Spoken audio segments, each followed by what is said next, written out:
होतात। तथागत भगवान गौतम बुद्धाचा धम्म, त्यांचा सावक संघ ह्या त्रिरत्नाला अभिवादन करून परमपूज्य बोधिसत्व विश्वरत्न डॉक्टर बाबासाहेब आंबेडकर यांच्या धम्मक्रांतीला पंचांग प्रणाम। उपस्थित उपासक उपासिका, ऑनलाईन बघणारे उपासक उपासिका यांच्या प्रति मंगल मैत्री व्यक्त करून आज आपण क्रांती आणि प्रतिक्रांती ह्या ग्रंथाच्या पठणाला सुरुवात करतो। कालपर्यंत आपण कुटुंबाचं नीतिशास्त्र हे ब्राह्मणशाही मधलं धडा आपण बघतो। कुटुंबाकरता कसे नियम म्हणून बनवले, ब्राह्मणशाहीमध्ये कशी प्रतिक्रांती केली आणि प्रतिक्रांती ही कोणाच्या विरोधात होते आजपर्यंत आपल्या डोक्यामध्ये आलं असेल। नेमकं क्रांती आणि प्रतिक्रांती कुठल्याही गोष्टीमध्ये जिथे एका गोष्टीला विरोध करायचा आहे त्याच्याकरता काही ना काहीतरी तत्वज्ञान निर्माण करावं लागतं, नियम निर्माण करावे लागतात। म्हणून भगवान बुद्धाच्या धम्माला प्रतिक्रांती करताना धम्माचे जे विनय होते, धम्माचे जे नियम होते, त्या नियमालाच प्रतिक्रांती करण्याकरता म्हणून ब्राह्मणशाहीने वेगवेगळे वाङ्मय निर्माण केलं। त्या वाङ्मयानुसार आपण अभ्यासलेलं आज आपण कुटुंबाचं नीतिशास्त्र कसं निर्माण केलं आणि कोणाकरता निर्माण केलं यावरती कशी प्रतिक्रांती होती आपण हे बघत आलो। काल आपण बघितलं होतं की ब्राह्मणाकरता ब्राह्मणाच्या कुटुंबाकरता, कारण ही जी पहिली 4 कुटुंब म्हणून निर्माण केली, ब्राह्मण, क्षत्रिय, वैश्य आणि शूद्र। ब्राह्मण असा वर्ण आहे की तो ब्राह्मणही आहे आणि जातही आहे, आणि ब्राह्मणाला सर्व कायदे माप असल्यासारखं म्हणून त्याला त्याच्याकरता जी कायदे बनवली, जी कुटुंबाची नीती बनवली ती वरच्या लेवलची बनवली। आणि मग ब्राह्मण विपन्न अवस्थेत गेला तर त्याला सगळ्या वर्णाचे व्यवसाय करण्याची मुभा दिली, शूद्राचा व्यवसाय सोडून। कारण शूद्राला सेवा करणं हाच व्यवसाय, शूद्राला व्यवसाय नावाचा प्रकार नाहीये। पण जर ब्राह्मण गरीब होत असेल तर त्यांनी सगळ्या वर्णाचा व्यवसाय करावा असा त्याच्या कुटुंबाकरता म्हणून किंवा ब्राह्मणशाहीने बनवलेला नियम आहे। परंतु त्याच्यामध्ये बघा किती विचित्र परिस्थिती आहे की तो सवलत देतो प्रत्येक वर्णाला। जर क्षत्रिय गरीब झाला, क्षत्रियाकडे काय काम आहे? संरक्षण करायचं काम आहे ना, लढाई करायचं काम आहे। आपल्या प्रजेवरती काही जर अन्याय झाला तर त्यांनी प्रजेचं संरक्षण करायचं। वैश्याला व्यापार करायला सांगितलंय, पण म्हणून दूरदृष्टी आहे त्यांच्याकरता, तो शूद्राकरता दूरदृष्टी नाहीये। तो कोणाकरता? या तिन्ही वर्णाकरता दूरदृष्टी आहे। म्हणून तो म्हणतो जर ब्राह्मण विपन्न अवस्थेत गेला की त्याच्यावर गरिबी आलीच, त्याला भूक राहायची वेळ आली तर त्याने तिघांच्याही वर्णामध्ये काम करावं। तो क्षत्रियालाही संरक्षण देतो, तो क्षत्रियालाही सांगतो की तुझ्यावर जर समजा आता लढाईचं कामच नाही, राजा क्षत्रिय असायचा पण सैन्य त्याच्या पदरी क्षत्रिय असायचं। सैन्य हे कशावर चालायचं? पोटावरतीच चालतं ना कुठलंही सैन्य। म्हणून आजही म्हणतात की सैन्याची मिलिटरीमध्ये तुम्ही आजही तो नियम पाळला जातो सगळ्याचा। मिलिटरी हे गव्हर्नमेंटचं सगळ्यात लाडकं खातं आहे, पण मिलिटरीला काय पुरवलं जातं? आपण नीतिशास्त्र शकतो, नीतिशास्त्रात दारू पिणं नीतीत बसतं का? नाही, पण मिलिटरीच्या माणसाला 2 बाटल्या दर महिन्याला दिल्या जातात, आजही दिल्या जातात। त्यांच्याकरता एक कॅन्टीन असते, ते नीतिशास्त्र आजपर्यंत चालू आहे। लाडकं खातं कसं आहे? आणि म्हणून त्या जोपर्यंत सैन्याचं पोट भरलेलं आहे किंवा तो नशेमध्ये आहे तोपर्यंत पुढच्यावरती वार करू शकतो।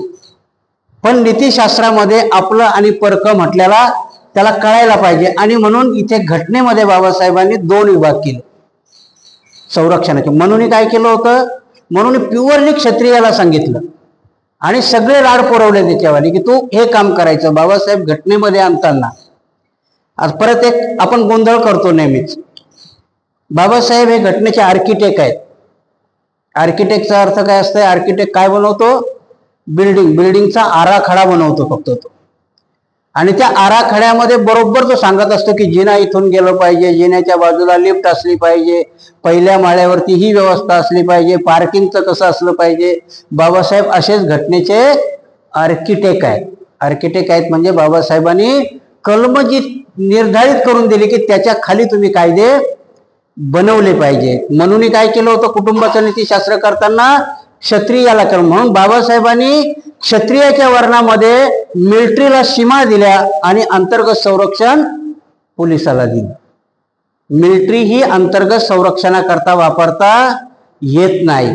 त्यावेळेस मनूच्या कायद्यात तसं नव्हतं. क्षत्रियांनी शूद्रांनी बंड करायचा प्रयत्न केला तर शूद्राची जीभ कापायची. आदेश कोणाचा असायचा?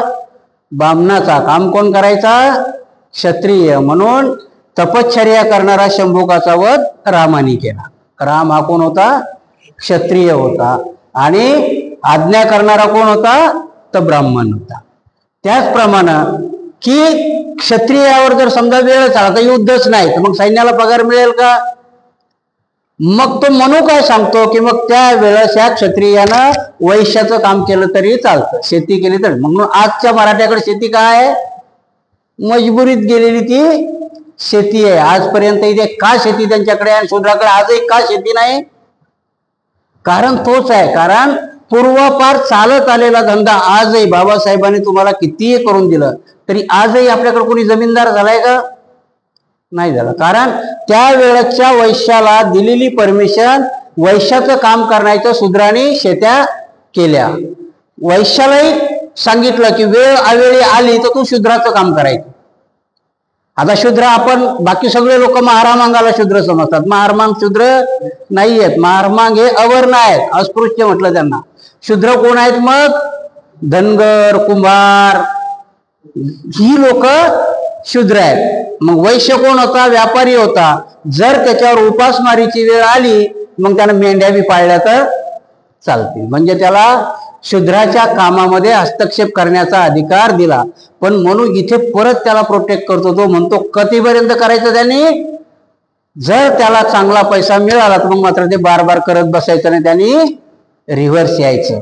आणि म्हणूनच सांगितलं की आजही बघा मारवाडी असेल किंवा कुणी वैश्य असेल तर तो दारूचं दुकान अवश्य टाकू, लायसन्स टाकतो, हातभट्टीचं नाही टाकत. मारवाड्याचं त्यांचं दुकान बघितलं तर कशाचं असतंय? दारूचं असतं. नैतिकता तिथे नसतं. ऍक्च्युली दारूचा धंदा करण्याची परमिशन म्हणून दिलेली आहे. कोणाला दिलेली आहे? कलाल नावाची एक जात आहे.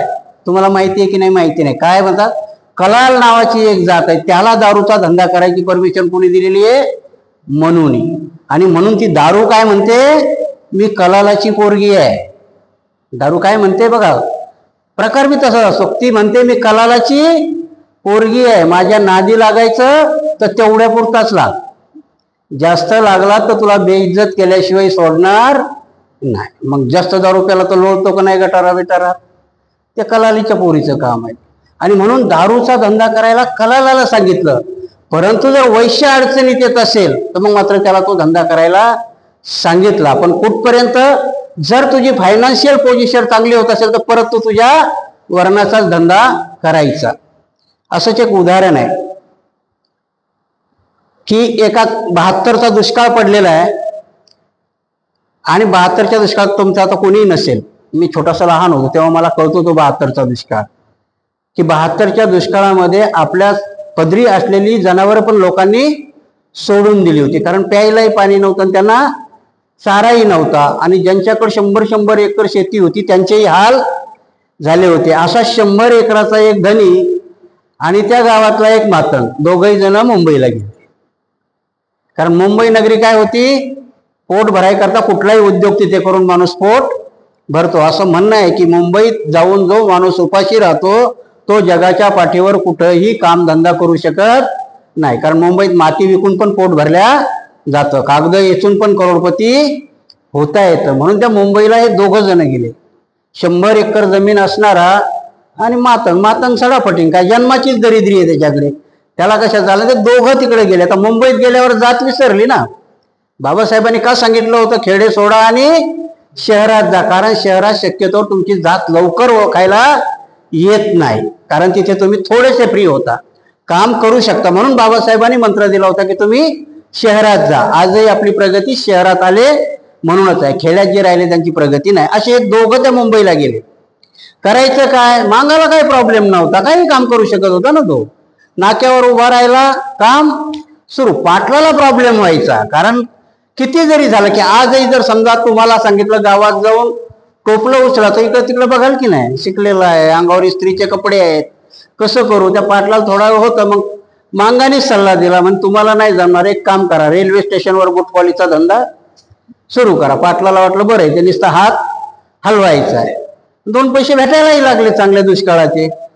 पाटील बूट पॉलिश करायचा, पण या मांगाला माहिती होते हा पाटील गावाकडे खूप स्वाभिमानी, 100 एकराचा मालक आहे ना. बूट पॉलिश करायचा 2-3 महिन्यामध्ये चांगला पैसा जमला, म्हणून ते तत्व त्याच्या डोक्यात आलं. पैसा जमला की परत आपल्या याच्यात यायचं, आणि म्हणून मांग तिथेच राहिला. पाटील गावाकडे आला आणि गावाकडे पाटलाने किराणा दुकान काढलं. थोडे पैसे भेटले होते ना, शेती नाही पिकत, पण किराणा दुकानाला पाण्याची काही गरज नाही ना, आणि किराणा दुकानही गावात चांगलं चालायला लागलं. पण काही दिवसांनी परत मांग गावात आला. मांगानं बघितलं, अरे यानं तर दुकान टाकलंय.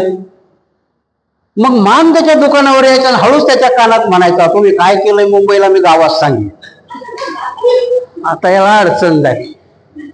मग हा म्हणायचा, बाबा तुला काय पाहिजे. मग 100 ग्राम साखर, 1 चहापत्तीची पुडी, रोजचा याचा उकडा सुरू झाला. याने नाही दिलं की हळूच कानात म्हणायचा, गावात सांगेन. आता ह्या पाटलाचं पोरग बघून बघायचं, हा आला की बाप याच्याकडून पैसेही घेत नाही, हा हळूच कानात काहीतरी बोलतो, बापाच्या चेहऱ्यावरचे हावभाव बदलतात, काहीतरी कला आहे. मग एक दिवस रात्र झाल्यावर तो विचारतो, अहो बाबा ते अमुक अमुक मातंग आल्यावर तुम्ही का त्यांना देता. मी सगळी उधारीची डायरी बघितली, कुठे लिहित बी नाही. आणि मग तो बाप पोराजवळ सांगता, बेटा तुला माहिती नाही म्हणे, पण ह्या दुष्काळात मी मुंबईला जाऊन बूट पॉलिशचं काम केलं, जे की आपलं काम नाही, ते संभाराचं काम आहे, ते मी काम केलं. हे याला माहिती आहे, गावात कोणाला माहिती नाही. म्हणून काय सांगतो, पैसा जास्त मिळाला की परत आपल्या धंद्यात या, पण हे त्याला माहिती आहे. आणि तो रोज मला धमकी देतो की मी गावात सगळ्याला सांगेन. मग हा पोरगा हुशार असतो, कारण हा आधुनिकतेतला आहे ना, हा मनूच्या याच्यातला नाही. तो म्हणतो, बाबा असं एक काम करा, तुम्ही 8 दिवस दुकानावर बसू नका. बघा माणसाच्या मनातली भीती घालवणं कशी असते, कारण याला भीती कुठली आहे की मी पाटील आहे, क्षत्रिय वर्णातला आहे, आणि जर गावात माहिती झालं तर माझी इज्जत कुठे राहील. मग पोरग सांगतं की बाबा तुम्ही दुकानावर बसू नका, मी बसतो दुकानावर. अरे ते म्हणजे तू काही देणार नाही, तुम्ही काहीच काळजी नका करू, परत तो मागणार नाही अशी व्यवस्था मी करतो. आणि पोरग दुकानावर बघतो, हा येतो पट्ट्या, इकडं तिकडं बघतो, पाटील काही दिसत नाही. मग तो विचारतो, का रे बाळा बाबा कुठे आहेत.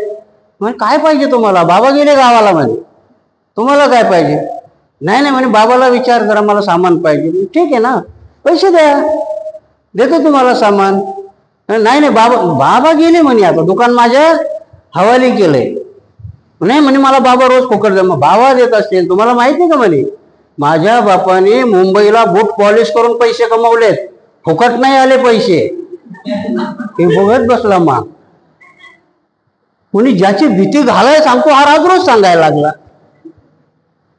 हेच केलं म्हणून त्यांच्या बाबतीत. म्हणून पंडित कधी बेशरमपणाने सांगतो, सत्यनारायणाची पूजा घालायला तो शर्मत नाही. तो राजरोसपणे सांगतो की तुम्ही कितीही निंदा करा, कितीही टीका करा, तो ते कमवून परत आपल्या वर्णात येऊन श्रेष्ठत्व सिद्ध करतो. त्याच प्रकारचा आहे की म्हणून कुटुंबाकरता केलेले नियम सवलती दिल्या, शूद्राकरता त्या नाहीत, कारण शूद्राला सेवाच करायची गरज दिली. मांगाने कितीही धमकी दिली, मांगावरती मात त्यांनी केली. तोच प्रकार आता तुमच्यामध्ये आहे. तुम्ही कितीही मोठी धमकी द्या, ते तुमच्या सवलती काढल्याशिवाय काही राहत नाही. ऐकत नाहीत ना आता ते, कारण का तुमच्या याच्यामध्ये नैतिक बळ तेवढं राहिलं नाही. आत्ताच्या घडीला मनूचे कायदे थोडे थोडे आत्ताही लागू आहे. बाबासाहेबांनी खूप कोशिश केली. काय असतं की कुठल्याही गोष्टीला दुकान थाटणं हे तुमचं काम आहे, पण त्या दुकानाचं संरक्षण करणंही तुमचं काम आहे ना. दुकान उघडं टाकून निघून गेलं तर कुणी भरण्या उचलून नेईल. नेमकं तेच झालं तुमच्या रिझर्वेशनचं. तुमच्या रिझर्वेशनच्या भरण्यात कुणी हात घातले आणि नेमक्या उघड्या तुम्हीच ठेवल्या. ओबीसी करता पहिलं आंदोलन तुम्हीच केलं ना. ओबीसी करता करता करता मग आर्थिक याचं आलं. तुमच्या कुबड्या कधी काढून गेल्या ते कळलं नाही. मनुस्मृतीची प्रतिक्रांती हा विषय आपल्याला कसा येतो. मग म्हणून फक्त ब्राह्मणाकरताच नाही बनवले, तर त्यांनी त्या तुलनेने दुसऱ्या करताही काही कायदे बनवले. ते कसे बनवले ते आपण बघूया. विपन्न अवस्थेत हलक्या वर्णातील व्यक्ती उच्चवर्णीयासाठी असलेले कामे करू लागला तर राजाने त्याची सर्व संपत्ती जप्त करून त्याला राज्यातून हाकलून द्यावे. परंतु म्हणून वरती यायला मनाई केलेली आहे. तो क्षत्रियाला बामणाचं काम करायला सांगतो का? बामणाचं काम करायला तो परमिशन देत नाही. तसंच तो वैश्याला क्षत्रियाचं काम करायला सांगत नाही. वरच्याला खाली उतरायला सांगतो, खालच्याला वर चढायला सांगत नाही. आणि जर खालच्यानी प्रयत्न केलाच तर तो राजाला आदेश देतो की जर असा कोणी प्रयत्न केला तर त्याला राज्यातून हाकलून द्या. मग करेल का कोणी प्रयत्न तसा? तसा प्रयत्न कोणी करत नाही. म्हणून आजही मी सांगितलं ना की टाटाने ऑइल मिल काढलं. ऍक्च्युली रिझर्वेशन कोणाचं होतं? तेलाचं होतं ना. आणि तो बिचारा पहिल्या बैलाचा घाणा काढून तेल काढत होता म्हणून त्याचं नाव तेली होतं. पण टाटाने त्याच्यामध्ये अतिक्रमण केलं. तेलेने टाटाचं काम केलं का? नाही. कोष्ट्याने मोठ्या मफतलालने कपड्याची मिल काढली. मफतलाल कोण आहे? ब्राह्मण आहे ना. खरं कोष्ट्याचं काम होतं ते, नाही करता आलं. म्हणून मनुस्मृतीमध्ये तेच आहे की वरच्याने खालच्या जाणार, पण खालच्याला वर जाण्याची संधी मिळाली नाही. आज जर्मलचे, तांब्याचे, पितळेचे, सोन्याचे भांडे घडवणाऱ्या कारखाने कोणाचे आहेत? काम कोणाचं होतं? कुंभाराचं होतं ना. मातीची भांडे बिचारी तो घडवत होता. खालच्याला वर जाण्याची परमिशन नाही दिली. म्हणून वामनदादा म्हणतो ना की आमचा हिस्सा कुठे आहे? टाटा बाटाचा तर सगळं आहे, पण आमचा हिस्सा कुठे आहे हे वामनदादांनी विचारलं. आमच्या डोक्यात गेलं नाही. आम्ही गाणं गायलं विसरून गेलो. तसंच आहे, आम्ही ग्रंथ ऐकतो विसरून जातो.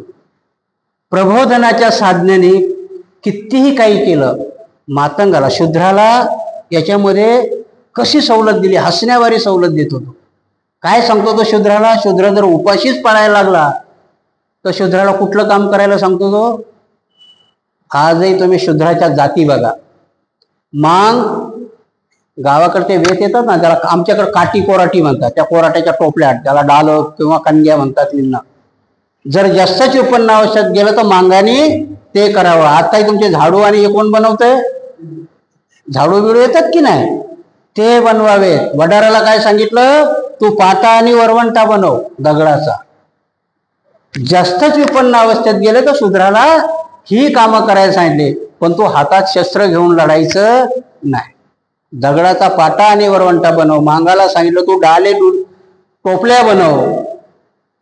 वडाराला पाटा वरवंटा बनवायला सांगितला. बाकी लोकांना डुकरं पाळायला सांगितलं. परंतु वरचा उद्योग शूद्रांनी करायचा नाही. ही कुटुंबाची नीती कोणी बनवली? मनूनी बनवली. बाबासाहेब सांगतात शूद्र व्यक्ती ब्राह्मणाकडे काम मिळत नसले, त्याची पत्नी मुले भुकेलेली असतील तर त्याने हस्तव्यवसाय करून उपजीविका करावा. हस्तव्यवसाय म्हणजे तो डाले विणायचं आणि हे करायचं. जर शूद्राला उपजीविकेचे साधन नसेल, तो पुरोहिताकडे जाऊ शकत नसेल तर त्याने क्षत्रियाची सेवा करावी. तेवढ्याने जर चरितार्थ चालत नसेल तर त्याने वैश्याची सेवा करावी. जो शूद्र स्वर्गप्राप्तीसाठी किंवा या पुढील जन्मात पुण्य प्राप्त हेतूने ब्राह्मणाची सेवा करतो त्याला त्याच्या ध्येयात ब्राह्मणाचा सेवक म्हणून निश्चित यश मिळते. आणि परत इथं आम्ही देतो की ब्राह्मणाची सेवा केल्याने जास्त फळ मिळतं. डायरेक्ट स्वर्गात जातो. कुठे जातो? डायरेक्ट स्वर्गात पोहोचतो. कोण? शूद्र. कोणाची सेवा केल्याने? ब्राह्मणाची सेवा केल्याने. क्षत्रियाची आणि वैश्याची सेवा केल्याने एवढं फळ भेटत नाही. ब्राह्मणाने स्वतःच्या परिस्थितीनुसार त्याची पात्रता बघून त्याच्यावर अवलंबून असणाऱ्या व्यक्तीची संख्या लक्षात घेऊन शूद्राला संपत्ती द्यावी. स्वतःकडे शिल्लक राहिलेले शिजवलेले तांदूळ, न वापरलेले धान्य, वापरलेले जुने कपडे व घरातील जुने लाकडी फळताळे शूद्रांनी द्यावे. जर त्याला जास्तच दया आली ब्राह्मणाने तर काय द्यावं? आपल्या घरात शिजवलेलं अन्न ते जर उरलं तर ते कोणाला द्यायचंय? शूद्राला द्यायचंय. नीतिमत्तेचे दोन अर्थ होतात. बाबासाहेब इथे सांगतात की नैतिकता कशाला म्हणायचं. मी काल तुम्हाला सांगितलं की नैतिकता, नीती आणि अनिती ह्या दोन्ही सोबत चालतात. अनितीलाही नीती बनवण्याचं कसं कोणाकडे आहे? ब्राह्मणाकडे. कारण तो अनितीलाही नीती बनवतो. उदाहरणच द्यायचं सांगायचं तुम्हाला. एक साधं उदाहरण देतो की डॉक्टरचा दवाखाना आहे. त्या दवाखान्यामध्ये एक रिसेप्शन आहे. दवाखाना खूप नावाजलेला आहे. सगळ्याला माहिती आहे की ह्या डॉक्टरकडे गेलं की माणूस बरा होऊनच परत येतो. परंतु त्या डॉक्टरची फीस 5 लाख रुपये. मंगाचं किंवा महाराचं पोरगं आजारी पडतंय, दोघाकडे 5 लाख फीस द्यायची ऐपत नाहीये. नैतिकता आणि अनैतिकतेचं उदाहरण सांगतो, तुमच्या डोक्यात येते का बघा. पण जर पोटचा मुलगा आजारी आहे आणि नेमकंच वाय हॉस्पिटल बी सुरू झालं आणि तिथेही एक डॉक्टर आलाय, तो डॉक्टर बहुजनातला आहे, 1 लाखच रुपये फीस घेतो, तसंच ऑपरेशन करतो, तिथूनही माणूस दुरुस्त होतो. परंतु लौकिक याचा जास्त आहे. याच्या पुढे जी रिसेप्शनिस्ट आहे ती बहुजनाची पोरगी आहे. आता काय होतं की ह्या मांगाचा आजारी पडलेला पोरगा, बाप म्हणतो की आता बापाला पोरा करता काही करायला तयार होईल की नाही. आणि म्हणून बाप आपलं घर विक्रीला काढतो की माझ्या पोराला दुरुस्त करायचंय. त्या घराची किंमतही 5 लाख येते. 1 लाख बयाना घेऊन तो त्या हॉस्पिटलमध्ये जातो. ती रिसेप्शन पोरगी बसलेली आहे, तिला चांगला पगार आहे, डॉक्टरने दिला. काम काय तिचं की आपल्या हॉस्पिटलची महती सांगायची की आमचं हॉस्पिटल कसं चांगलं आहे, आमचा डॉक्टर कसा देव माणूस आहे. पण तिला माहिती आहे की बाजूलाच वाय हॉस्पिटल झालं आणि तिथलाही डॉक्टर देव माणूस आहे, पण तो कोणाचा आहे?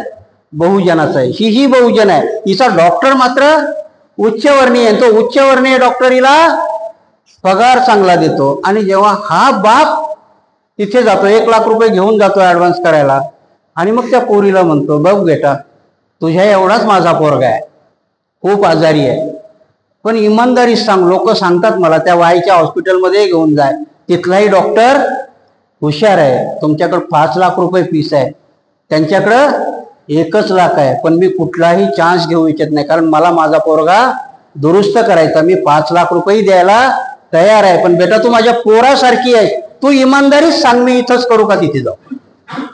आता हिच्या मनात कोलाहल सुरू होतो. कारण हिचं नैतिकता कशाला म्हणतात, हिची खरी नैतिकता कुठे? कारण ह्या डॉक्टरीला पगार देतो ना, त्याचं काम केलं पाहिजे की नाही. जर तिला खऱ्या नीतिमत्तेने वागायचंय तर मग ह्या डॉक्टरचं काम केलं पाहिजे. बाहेरच्या जगाशी केलेला न्याय याला नैतिकता म्हणतात.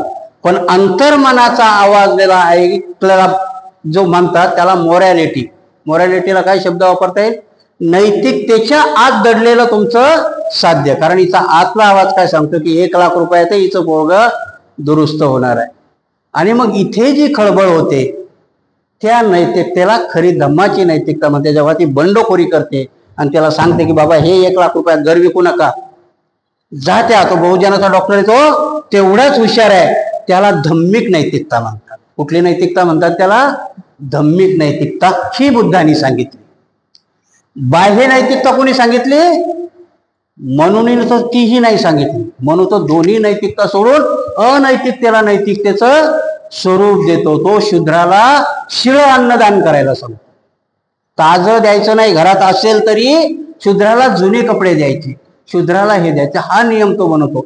म्हणून ब्राह्मणाची नैतिकता ही अनैतिकतेच्याही वरची आहे. मी जशी नैतिकतेचा तुम्हाला आधार सांगितला की बाह्य नैतिकता आणि अंतर्मनाची नैतिकता याच्यामध्ये फरक आहे. बौद्ध धर्म तुम्हाला आंतरिक नैतिकता सांगतो आणि ही आंतरिक नैतिकता मारण्याकरता प्रतिक्रांती झाली. बुद्धाने अंतर्मनातली नैतिकता सांगितली. किसा गौतमी मेलेलं पोरग घेऊन येते बुद्धाकडे. बुद्ध नाही म्हणून सांगत नाहीत तिला, तिच्या अंतर्मनात निर्माण करतात. तिला जा गावातून आण मागून, तुलाच कळू दे. मनूसारखं खोटं चॅलेंज स्वर्गाचं ते देत नाहीये. तिला गाव फिरायला लावतात. जा गावा, ज्याच्या घरी नाही मेला तिथल्या मोहऱ्या घेऊन ये. नाही भेटत ना तिला, अंतर्गत निर्माण करतात ते, आतली नीती तयार निर्माण करतात, बाह्य नीती निर्माण करत नाही. म्हणून काय सांगतो, ब्राह्मणाला दान कर. आता पोरगा मेलाय तो डायरेक्ट स्वर्गात जाणार आहे, जिवंत नाही होणार. कुठे जाणार आहे? स्वर्गात. तो बाह्य जगताचं स्वप्न दाखवतो, बुद्ध नाही दाखवत. बाबासाहेब ही प्रतिक्रांती सांगतात की त्यांनी प्रतिक्रांती कशी केली आणि बुद्ध धर्म कशाला केला, आणि तुम्ही सोप्या भाषेला हा बहुजन हुरळला. बाबासाहेब सांगतात की बुद्धापूर्वी कुठेही ब्राह्मणशाही अस्तित्वात नव्हती. बुद्धाच्या नंतर हे सगळं निर्माण झालं आणि एवढ्या काटेकोरपणाने त्यांनी शूद्राकरताही कायदे बनवले आणि ते कायदे अंमलात आणले. इतकेच नव्हे तर स्वतःच्या कामाबद्दल ज्या शूद्राला धास्ती वाटते त्यावेळी त्याने कोणते काम करावे हे चांगल्या माणसाकडून समजून घ्यावे व त्याचे ऐकावे.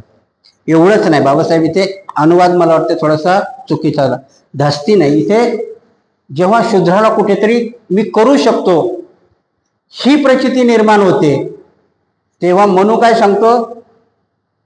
आताच्या गोष्टीमध्ये मी तुम्हाला परवाला सांगितलं होतं ना की स्वतः बाबाला विचारलं होतं मी, बाबा तुमची लग्न कशी व्हायची?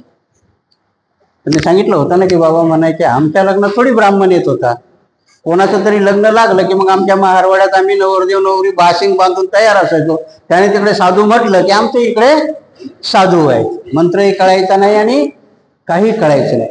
पण त्याच्यानंतर जेव्हा इथे ख्रिश्चन धर्म आला, तुम्हाला कल्पना नसेल पण आपल्यामध्येही मेढे आणि मेहत्रे हे महाराचे पुढारी असायचे. जर महार बाटला तर त्याला शुद्ध करून कसं महारातच आणायचं. मग जेव्हा ख्रिश्चन लोक आली तर ते ख्रिश्चनाला, त्यांच्याकडे ख्रिश्चन होणारे कोण असायचे? मांग महाराज पहिले झाले ना, दुसरं कोण झालं का? नाही. माझे वडील सांगतात की जेव्हा ही ख्रिश्चनाची खूप मोठी लाट आली तर माझी आत्याचा नवरा, बाबाचा म्हणजे बहिणीचा नवरा, तेही ख्रिश्चन झाले. आणि मग सगळ्यात जास्त स्वाभिमान मांगा आला आपल्या जातीचा जास्त, हे कसे काय ख्रिश्चन झाले? मग ख्रिश्चन झाल्यानंतर मग ती बहीण पण वाळीत टाकली ना ख्रिश्चन झाल्यावर. आणि मग काही वर्षानंतर त्या मेढे मेहत्र्याने ठरवलं की झालेल्या ख्रिश्चनाला शुद्ध करायचं आणि परत महाराज घ्यायचं. हिंदूत नाही, कारण हिंदू बामणात नाही घेता येणार ना, तो महारच होणार परत. मग करायचं काय? त्या मेढ्या मेहत्र्यानं मग त्यावेळेचा रेड्या कापायचा आणि 5 गावाच्या लोकांना निमंत्रण द्यायचं आणि जे ख्रिस्ती झालेले आहेत त्यांना परत शुद्ध करून महार करायचं. इथे मेढे आणि मेहत्र्यामध्ये आलेली पात्रता म्हणून तीही दाबली, त्यांना कुठपर्यंत कामाला ठेवलं? फक्त खाली महाराच्या महारामध्ये काम करायचं, कारण शुद्ध करण्याची कला त्याच्यात आली होती. ब्राह्मणही तेच करत होतं ना तुम्हाला, पण ब्राह्मणाने सांगितली ही कला तो कोणापर्यंत वापरायची? फक्त महारापर्यंतच वापरायची, दुसऱ्या जाती करता वापरायची नाही. कारण इथे बाबासाहेबही तेच लिहितात की चुकून एखादा माणूस पात्रतेचा स्वाभिमान त्याच्यात जागृत व्हायला लागला तरी म्हणून काय सांगितलंय, तुझ्या डोक्याने उपयोग करू नको, चांगल्या बामणाला विचार काय करायचं. चांगला बामण तेच सांगेल. चांगला बामण काय, महात्मा गांधी सारखा माणूसही काय म्हणतो, चातुर्वर्ण्याची पद्धत खूप चांगली आहे. महात्मा गांधीचे कोट आहेत, तो त्यांना प्रश्न विचारलेले आहे, मग शूद्रांनी शिकून आहे का? तर ते म्हणतात शिकावं ना, MA व्हावं, PhD व्हावं, मग त्यांनी काय करावं, पण काम तेच करावं. महात्मा गांधी म्हणतात ते माझ्या मनाचं नाही सांगत. आणि म्हणून बाबासाहेबांचं महात्मा गांधीचं कधी जमलं नाही. चातुर्वर्ण्याचा फॉर महात्मा गांधी, शिकायला काही हरकत नाही, पण काम मात्र चातुर्वर्ण्यानुसारच करावं, हे महात्मा गांधीचं म्हणणं आहे. म्हणून वरून वरून ते सांगतात तुमच्या स्वतंत्र मतदारसंघाला विरोध का होता, तर चातुर्वर्ण्याची कामं दुसरे करतील ही महात्मा गांधीला भीती होती. म्हणून त्याप्रमाणे म्हणून चितपर्यंतचे कायदे बनवलेले. तुम्ही जर महात्मा गांधीचं चरित्र वाचा, त्याच्यामध्ये ते स्पष्ट लिहितात. काही काही गोष्टी त्याने खरंच इमानदारीत लिहिल्यात बिचाऱ्यांनी. त्याचं चरित्र वाचूनच सांगतो मी की कारण चातुर्वर्ण्याला त्यांचा फॉर आहे, विरोध नाहीये. आणि शूद्रामध्ये जर कोणी पात्रतेचा व्हायलाही लागला तर म्हणून त्यांना सल्ला कोणाचा घ्यायला सांगितलाय? ब्राह्मणाचा सल्ला घ्यायला सांगितला. ब्राह्मण काय सल्ला देईल हे सगळ्याला माहिती आहे. शूद्राने प्रमाणापेक्षा जास्त संपत्तीचा संग्रह करू नये. जास्त संपत्ती मिळवण्याची जरी क्षमता असली तरी तो एक गुलाम असल्याने त्याने जास्त संपत्ती मिळवू नये, कारण त्याच्या त्या कृतीने ब्राह्मणांना तीव्र वेदना होतात, क्लेश होऊ शकतो असे शेवटी म्हणून. का जमवू नये संपत्ती? तर त्रास कोणाला होईल? ब्राह्मणाला होईल. कारण ब्राह्मणापेक्षा तुम्ही श्रीमंत आहात. आता आपल्याला त्रास कोणाचा होतोय? आपल्यालाच होतो. त्याच्या दारात गाडी दिसली की मला त्रास होतो. ऍक्च्युअली नाही व्हायला पाहिजे. स्पर्धा जरूर असावी. त्याच्याकडे जर लिमोझान आली तर मी निदान इनोवा घेईन, एवढी आपण तयारी करावी. पण त्याच्या लिमोझनला आग लागावी हे मनात येणं हे काही बरोबर नाही. ते बामणाची कृती आहे. बामण संपत्ती का जमवायला सांगत नाही? तर ते बामणाला वाईट वाटेल शूद्राकडे संपत्ती आहे. बुद्धाला शूद्रत्व किंवा गरिबी पसंत नाहीये. बुद्ध म्हणतात सगळे समान असले पाहिजे. त्याला काउंटर करण्याकरता ब्राह्मण म्हणून सांगतो की शूद्रांनी संपत्ती जमू नये. कारण शूद्राकडे संपत्ती आली, कारण संपत्तीचा एक नियम आहे. संपत्ती आली तर एक तर माणूस आत्मविश्वासी बनतो किंवा गर्विष्ठ बनतो. दोनच गोष्टी येतात संपत्तीतून. संपत्तीतून एक तर आत्मविश्वास निर्माण होतो, कारण त्यातल्या दोन गोष्टी आहेत. टाटाकडेही संपत्ती आहे आणि अदानीकडेही संपत्ती आहे. पण टाटाच्या कंपनीमध्ये होणारा डिव्हिडंड तो 75% कामगारात वाटतो आणि अदानी 5% पण वाटायला तयार नाही. तो 5,000 करोड आपल्या पोराच्या लग्नावर खर्च करतो. हा दोघांच्या श्रीमंतीतला फरक आहे. एकाकडे आत्मविश्वास येतो आणि एकाकडे गर्व येतो, अहम येतो. हा संपत्तीचा आहे. म्हणून सांगतो की शूद्राकडे जर संपत्ती आली तर दोन्ही गोष्टी ब्राह्मणाकरता घातक आहे. अहमही घातक आहे आणि आत्मविश्वासही घातक आहे. आत्मविश्वास आला तर आपल्या समाजाला मोठा करेल आणि अहम आला तर ब्राह्मणाला वेळ वाकडं बोलेल. दोन्ही गोष्टी ब्राह्मणाकरता वाईट आहेत. म्हणून शूद्रांनी संपत्ती मिळवू नये. का? तर याच्या तकलीफ कोणाला होते? ब्राह्मणाला होते. म्हणून काही हक्क हे केवळ सामाजिक स्वरूपाचे आहेत असे नसून आर्थिक स्वरूपाच्याही आहेत. आणि म्हणून हे नुसतं सामाजिकच अधिकार बनवलेत का? म्हणून आर्थिक व्यवहारही करायला सांगतो याचेही त्यांनी काही कायदे बनवलेत. आणि त्या आर्थिक व्यवहारातही तो झुकतं माप कोणाला देतोय? ब्राह्मणालाच देतो. जी व्यक्ती माझ्या जवळची संपत्ती माझी स्वतःची आहे असे खरे सांगेल, त्या संपत्तीचा 6वा किंवा 12वा हिस्सा राजाने स्वतःकडे सुरक्षित ठेवा. आत्ताचा इन्कम टॅक्स आहे की नाही, त्यातलीच संकल्पना आहे. पण आताच्या इन्कम टॅक्सला कायदा काय म्हणतोय? व्यापार करावा. 1 रुपयाचा 2 आणे नफा कमवणं व्यापार, पण 1 रुपयाचे 2 रुपये करणं हा अनाचार. साधा नियम आहे ना. नीतीमधला नियम काय आहे की 1 रुपयाच्या भांडवलावर 5 पैसे नफा कमवणं हा व्यापार आहे, पण 1 रुपयाचे 2 रुपये करणं हा अनाचार आहे. म्हणजे हे नीतीत बसत नाही. त्यावेळेस म्हणून राजाला सल्ला काय देतो की आता त्यावेळेचा इन्कम टॅक्स काय असेल, कारण पैसा रिअर होता ना. त्यावेळेस कुठलाही व्यापार देवाणघेवाण कशात होती? धान्यात. जर तुमच्याकडे समजा दूध असेल तर याने 2 किलो धान्य दिलं तर त्याचं पावशेर दूध, असाच व्यापार होत होता ना. आणि म्हणून राज्याचं इन्कम काय होतं? आता आपल्या गव्हर्नमेंटचं इन्कम काय?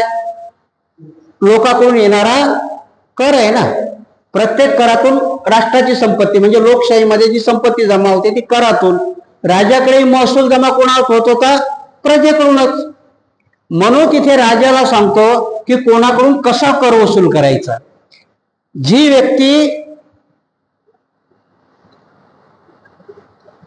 व्यक्ती इमानदारी सांगेल त्यांच्याकडून 6%. आजही तुम्हाला बघा इन्कम टॅक्स लपवणाऱ्याला काळा पैसा म्हणतात की नाही, तीच पद्धत आहे ना. काळा पैसा म्हणजे ते काय नोटा काळ्या नसतात. काळा पैशाचा अर्थ काय?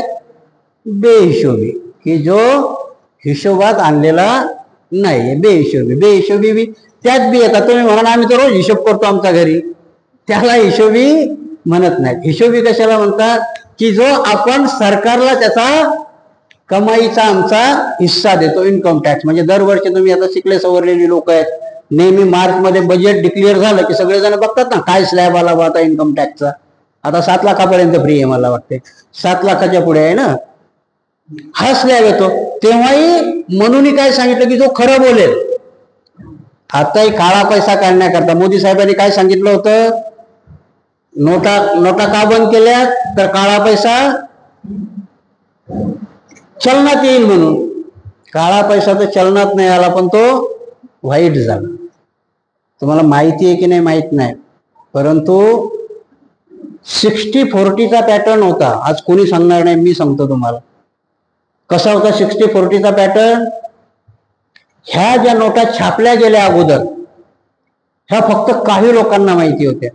तुम्हाला जर आठवत असेल की त्याच पिरियडमध्ये अंबानींनी तुमच्यावाला जिओ लॉन्च केलं होतं आणि फ्रीमध्ये सिम दिले होते. आठवतं का सगळं, फ्रीमध्ये सिम दिले सगळ्यांना. त्यावेळेस भारतातल्या 3 करोड लोकांनी सिम घेतले. आता ते सिम बनवण्याला अदानीला खर्च नसेल आला का, कारण अदानीचा साला त्यावेळेचा गव्हर्नर उर्जित पटेल. आठवत असेल, डोक्याला थोडं द्या, मी आज सांगतो सगळ्यांना, जाहीर सांगतो. उर्जित पटेलला माहित होतं पुढे काय होणार आहे. नंतर त्याने राजीनामा दिला. त्याला माहित होतं काळा आगमनाला ज्याला जावं लागेल. त्यावेळेसची संकल्पना आली होती की बहुतेक काँग्रेसचं राज्य येईल. नाही आलं, तो भाग वेगळा. परवालाच राहुल गांधींनी परिषद घेऊन सगळं डिक्लेअर केलंय काय झालंय म्हणून, आणि त्याच्यावर अजून काही वादन नाही. म्हणून मनुस्मृती एवढ्या डोक्यात कोंबडी लोकांच्या की तुमच्यावरचा एवढा अन्याय होतोय तरी रोडवर यायला कोणी तयार नाही. प्रतिक्रांतीची निश्चित चाहूलच नाही लागली. प्रतिक्रांती तुमच्या दारात येऊन उभी राहिलेली आहे. विचार करा ना की तुमच्या मताची किंमतच नाही ठेवली. महार मागतो सोडूनच द्यावं, बाकीच्यांनाही काय माहिती, त्यांनाही काही वाटत नाही. ते जिओचं कार्ड त्यांनी दिलं होतं, 60-40चा पॅटर्न सांगतो. आणि त्यावेळेसच्या ज्याच्याकडे खरोखर काळा पैसा आहे ते बॅग भरून जी कोणी लोक होते त्यांच्याकडे गेले की 40% तुम्हाला ठेवा, 60%च आम्हाला द्या, आम्हाला बँकेत बदली करायला लावू नका. म्हणून 1ही रुपया काळा पैसा बँकेत आला नाही आणि सगळेच्या सगळे पैसे जमा झाले. त्याच्या अगोदर नेमके 3 हप्ते कोऑपरेटिव्ह बँकेला परमिशन दिली होती नोटा स्वीकारण्याची. गुजरात मधल्या अमित शहाच्या बँकेने जवळजवळ 1/3 पैसा त्यांच्या बँकेत जमा झाला आणि त्याच्यानंतर कोऑपरेटिव्ह बँकेला पैसा घेणं बंद केलं. हा होता 60-40चा पॅटर्न. आणि म्हणून बीजेपीचे प्रत्येक जिल्ह्यात कार्यालय उभी राहील आणि तेही 5 स्टार सारखे. कोणी बोलायचं डेअरिंग करत नाही. काळा पैसा काढण्याकरता ते नव्हतं, कारण शूद्राजवळची संपत्ती फक्त त्यांना काढून घ्यायची होती. आणि आमिष काय दिलं होतं की यातला काळा पैसा संपेल. काळा पैसा तर संपला नाही, पण ज्याच्याजवळ काळा होता त्याचा व्हाईट झाला. एकही माणूस रांगेत उभा राहिला. एक तरी बघितला का उद्योगपती की रांगेत उभा होता? एक उद्योगपती रांगेत उभा नाही. राहुल गांधी राहिला होता पायजामाच्या खिशात हात घालून, आणि नरेंद्र मोदीने आपली आई उभी केली होती. हे 2च माणसं राहिली होती फक्त. काय विटंबना किती आहे. हसण्यावर नेलं आम्ही, मजाक बनवली त्यांनी. नरेंद्र मोदीने आपली आई लाईनीत उभी केली, राहुल गांधी स्वतः जाऊन उभा राहिला. दोघही व्यवस्थेचे प्रतिनिधी आहेत. तुम्हाला ना आम्हाला मूर्ख बनवायला, तुम्ही ना आम्ही मूर्ख बनतोय. हे लिहून ठेवलंय बाबासाहेबांनी क्रांती आणि प्रतिक्रांतीमध्ये. म्हणून सांगतो की काळा पैसा किंवा जो खोटं बोलेल त्याच्याकडून 18% दंड घेतला पाहिजे. इथे म्हणूनही मनुस्मृतीत लिहून ठेवलंय.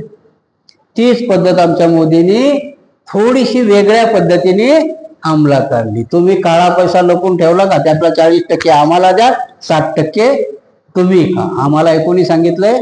मनूनी सांगितलं. म्हणून इथे तो मनू लिहितो. परंतु एखादी संपत्ती पूर्वी जमिनीत ठेवली असेल व ती संपत्ती राजाला सापडली तर राजाने अर्धी संपत्ती घ्यावी व उरलेली अर्धी संपत्ती ब्राह्मणास द्यावी. ती संपत्ती जर क्षत्रियास सापडत असेल तर ती मात्र पूर्ण राजाने जप्त करावी. आर्थिक याच्यात म्हणून सांगतो की जमिनीखाली धन सापडतं ना. आजही लोक म्हणतात की जमिनीखाली धन असतं. काही काही गोष्टी गडावरच्या सांगतो मी, की जे गड किल्ले जिंकायचे ना एक दुसऱ्याला, तर गडावर अफवा पसरवल्या जायची की तिथे तो बुरुज आहे त्याच्या खाली भूत आहे. नेमकं तिथे भूत नसायचं. तिथे गडावर त्या गडकऱ्याची संपत्ती लपवलेली असायची खाली जमीन, आणि भूताचा भेव घातला की मग लोक तिकडं जायचे. आणि म्हणून जर जो कोणी हुशार होता, कोणी जर सांगितलं की इकडे भूत आहे, तर लोक तिथेच जाऊन खोदतात. जो हुशार असतो त्याला माहिती आहे तिथे भूत नाही, भूत नावाची संपत्ती आहे. अशी संपत्ती जर क्षत्रियाला सापडली तर राजाने ती सगळीच्या सगळी जप्त करावी. आजही जर तुम्हाला जमिनीच्या खाली काहीही मौल्यवान सापडलं त्याच्यावर हक्क कोणाचा आहे? सरकारचा आहे. इथे म्हणू काय सांगतोय? क्षत्रियाला, शूद्राला, वैश्याला जर सापडली म्हणजे त्याच्या शेतात सापडली ती राजाने जप्त करावी. पण ब्राह्मणाला सापडली तर मग मात्र त्यातला 1 रुपया घेऊ नये. आणि स्वतः राजाला सापडली तर अर्धी राजाने ठेवावी ना अर्धी ब्राह्मणाला. नीतिशास्त्र आहे. मी तुम्हाला सांगितलं की नीतिशास्त्र कशाला नीती कशाला अनीती म्हणायचं. ब्राह्मणाची कशातच बसत नाही, तरी तो नीतीला अनीती म्हणतो. कारण तो त्याच्या पुढे जाऊन सांगतो की ही राजाची नैतिकता आहे. त्याला सापडलेलं धन इमानदारीत अर्ध त्यांनी ब्राह्मणाला. अनीतीला नीती यांनी बनवली त्यांनी, कारण हे राजाचं कर्तव्य आहे आणि हा कायदाही आहे. शूद्राला तर संपत्तीच जमू नये, प्रश्नच नाही. पण क्षत्रियाला सापडली तर ती सगळीच्या सगळी जप्त करावी राजाने. जर राजाला स्वतः सापडली तर अर्धी ब्राह्मणाला द्यावी, ब्राह्मणाला सापडली ती ब्राह्मणाकडून त्यांनी काही घेऊ नये. याचंच उदाहरण अकबराच्या काळामध्ये आलं. अकबराच्या नाही, औरंगजेबाच्या काळात. सगळं मी छोटं तुम्हाला जी माहिती आहे त्याच्याच सांगतो, कारण तुमच्या डोक्याचं जास्त खोबरं नाही करत. औरंगजेबाने हिंदूवरती जिजिया कर लावला होता. औरंगजेबाने एक कायदा केला की माझ्या तिजोरीत काही पैसे नाही येत, आता हिंदूवरती जिजिया कर. जिजिया कर म्हणजे आता आपण, तुम्हाला वाटत असेल की तुम्ही टॅक्स भरत नाही, पण तुम्ही सकाळपासून तर रात्री झोपी जाईपर्यंत टॅक्सच भरत असता. हा, सकाळी उठून जाऊन तुम्ही चहापत्तीची पुडी आणली, टॅक्स दिला. रात्री झोपताना चहा घेतला, टॅक्स दिला. म्हणजे सकाळी उठल्यापासून तर संध्याकाळी, कारण ती चहा पावडर बनवण्याचा खर्च जर 1 रुपया असेल तर त्याच्यावर 20 पैसे टॅक्स. म्हणजे ती 1 रुपया 20 पैशाला पुडी जी तुम्हाला मिळते त्यातले ऑटोमॅटिक 20 पैसे कोणाला जातात? सरकारला जातात. म्हणजे सकाळी उठल्या 20 पैसे तुम्ही टॅक्स भरला. ह्याच प्रकारचा टॅक्स सकाळी उठल्यापासून तर संध्याकाळपर्यंत भरलेला असतो. म्हणून इथे औरंगजेबाने तसाच कायदा काढला की माझ्या तिजोरीत पैसा नाही, मग टॅक्स लावायचा कशाला? सगळ्यावर टॅक्स लावून झाला होता. शेतकऱ्याने एवढं धान्य पिकवलं तर एवढं राजाला द्यायचं. शेतकऱ्याने त्याच्या घरी गाई म्हशी असतील तर एवढा दूध दुभतं राजाला द्यायचं. मग आता काहीच नाही राहिलं तर मग हिंदूंनी दर महिन्याला 2% टॅक्स औरंगजेबाला द्यायचा. मनुस्मृतीमध्ये याच्यावर काहीच नव्हतं लिहिलेलं. ब्राह्मण हुशार, मग ब्राह्मणाने औरंगजेबाकडे अर्ज केला, आम्ही हिंदूच नाहीत बोलला. लिखित आहे, माहिती नसेल तुम्हाला. सगळ्या ब्राह्मणांनी औरंगजेबाकडे अर्ज केला, जसे तुम्ही बाहेरून आले तसे आम्ही बाहेरून आलो, आम्ही काही हिंदू नाही, आम्ही ब्राह्मण धर्म आहोत. उदाहरण द्या तुमच्या, कधी जर चर्चा लागल्या तर ब्राह्मणाला सांगा. जिजिया कर त्यांनी आम्ही हिंदू नाहीत म्हणून नाकारला. ही गोष्ट आहे की तो अनीतीला नीती कधी बनवेल याचा नियम नाही. मनुस्मृतीने जरी नियम बनवलेला नव्हता, पण औरंगजेबाच्या काळात त्यांनी तो नियम बनवला. एवढंच नाही, अकबराच्या काळात त्यांनी अकबर नावाचं अल्लाह उपनिषद लिहिलं. अल्लाह उपनिषद आहे. ह्या सगळ्या गोष्टी म्हणून एवढ्या बारकाईने करायला सांगतो की नीतीला अनीतीमध्ये कधी घेऊन येतो. आणि कुटुंबाची नीती ठरवताना त्यांनी एवढ्या केल्या की शूद्राच्या मनात ते येतही नाही. कधी शूद्राने की बंडखोरी 5000 वर्षात केली नाही ना. मागच्या भाषणातच मी सांगितलं, बंडखोरी महात्मा फुले बाबासाहेब दोघांनीच केली. त्या बंडखोरीचे फळ आता आपण चाकतोय. बाबासाहेबाला ती भीती आहे पुढे, की मी जे काय तुम्हाला बंड करून मिळवून दिलं ते तुम्ही घालवाल, आणि म्हणून बाबासाहेबांनी ग्रंथ लिहून ठेवले. सगळे ग्रंथ लिहिण्याची काय गरज होती? बाबासाहेबाला क्रांती प्रतिक्रांती लिहायची काय गरज होती? महारपूर्वी कोण होते काय लिहायची गरज होती? शूद्रपूर्वी कोण होते लिहायची काय गरज होती? बुद्ध आणि त्याचा धम्म लिहायची काय गरज होती? बाबासाहेबाला माहित होतं की जेव्हा जेव्हा ही सिच्युएशन येईल तेव्हा तेव्हा हे मागे उकलून पाहतील की मागच्या प्रतिक्रांतीला क्रांतीने कशी तोड केलेली, बुद्धाच्या क्रांतीला त्यावेळेसच्या ब्राह्मणशाहीने कशी तोड केली, सम्राट अशोकाला पुष्यमित्र शृंगाने कसं केली. ह्या क्रांतीला प्रतिक्रांती होत आल्या आणि मग हा बहुजन समाजही त्यांना, कारण हे चालतच राहणार आहे. आज उद्या परवा जेव्हा केव्हा होईल, हा संघर्ष कधीही मिटणार नाही. कारण एकाचा जय आणि एकाचा विजय. प्रतिक्रांती कधी येते तर ब्राह्मणशाहीचा विजय होतो तेव्हा प्रतिक्रांती येते, आणि जेव्हा बहुजनाचा विजय होतो तेव्हा क्रांती होते. म्हणजे क्रांती होते आणि प्रतिक्रांती येते. ह्या गोष्टीत आहेत. आणि ह्या प्रतिक्रांतीमध्येच त्याने नुसते सामाजिकच नियम नाही बनवले तर आर्थिक नियमही बनवले, की कोणाच्या कमाईवरती कितवा हिस्सा राजाने घ्यावा, कितवा हिस्सा हे करावा. आणि त्याच्यामध्ये त्यांनी बामणाला एकदम झुकतं माप दिलेलं आहे.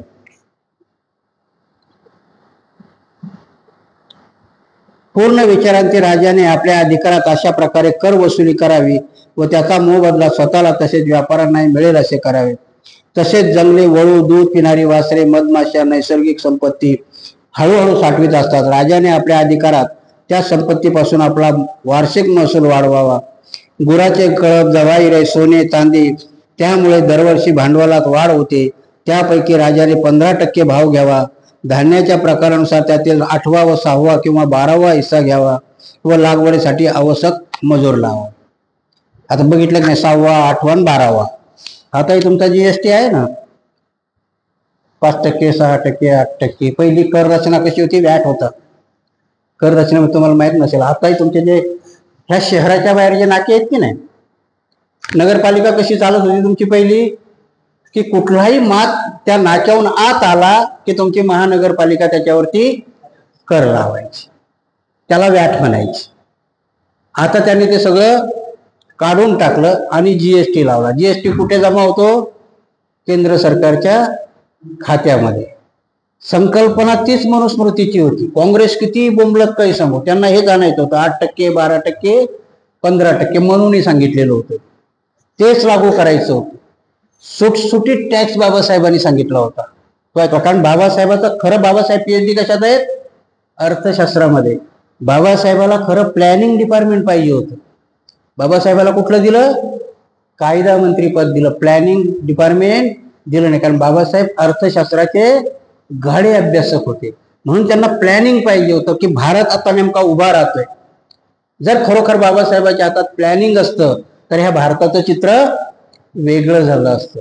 पंडित नेहरूच्या हातात प्लॅनिंग राहिलं, आणि पंडित नेहरूला कितीही तुम्ही साम्यवादी म्हटला तरी काश्मीरी पंडित होता. काश्मीर पंडित शेवटी पंडितावरतीच जाणार. म्हणून न दिसणारा आणि दिसणारा, म्हणून मी तुम्हाला सांगितलं की नैतिकता ही वरची एक असते आणि अंतर्मनातली असते. पंडित नेहरू हा वरवर नैतिक समाजवादी होता, पण अंतर्मनातनी ब्राह्मणच होता. अंतर्मनातून कायदे ब्राह्मणाचेच केले होते. आणि म्हणून सांगितलं की बाबासाहेब सांगतात की याच्यावरती नेहमी तुम्ही सजग राहिलं पाहिजे. म्हणून नुसती सामाजिकच दुरावस्था केली का तुमची? नाही, सामाजिक केली, आर्थिक केली, शैक्षणिक केली, सगळ्या गोष्टीवरती तुमची कोंडी केली. आणि म्हणून बाबासाहेब म्हणतात की याच्यात तुम्ही सजग राहिलं पाहिजे. या क्रांतीला प्रतिक्रांतीची जोड करण्याकरता म्हणून जिथे जिथे तुम्हाला अडवतो तिथे तिथे तुम्ही सजगपणाने उभं राहिलं पाहिजे. आज आम्हाला हा ग्रंथ समजण्याकरताही त्याच गोष्टी समजल्या पाहिजे. आजही आर्थिक, सामाजिक आणि शैक्षणिक दृष्ट्या प्रतिक्रांतीची बीज पेरल्या जात आहे. म्हणून हा ग्रंथ आता तुम्हाला प्रासंगिक वाटेल की बाबासाहेब म्हणून समजून सांगताना म्हणून कुठे कुठे हल्ले केलेले आहेत. पहिला मनू हल्ला तुमच्या बुद्धीवरती करतो. बुद्धीवरती करतो म्हणजे शिक्षणावरती करतो. शूद्राला शिक्षणाचा हक्क देत नाही, पहिला हल्ला. आता तोच हल्ला होतोय. 35,000 शाळा महाराष्ट्रातल्या बंद झाल्या, प्राथमिक शाळा बंद झाल्या. कधी कधी मी आमच्या भंतीजी लोकांनाही सल्ला देत असतो की वर्गात विद्यार्थी नसतील तर शिक्षक काढून टाकला जातो. आमच्या भिक्षूला तुम्ही जर भोजन देणारेच नसतील तर आम्हाला चिवर उतरवायला वेळ लागेल का?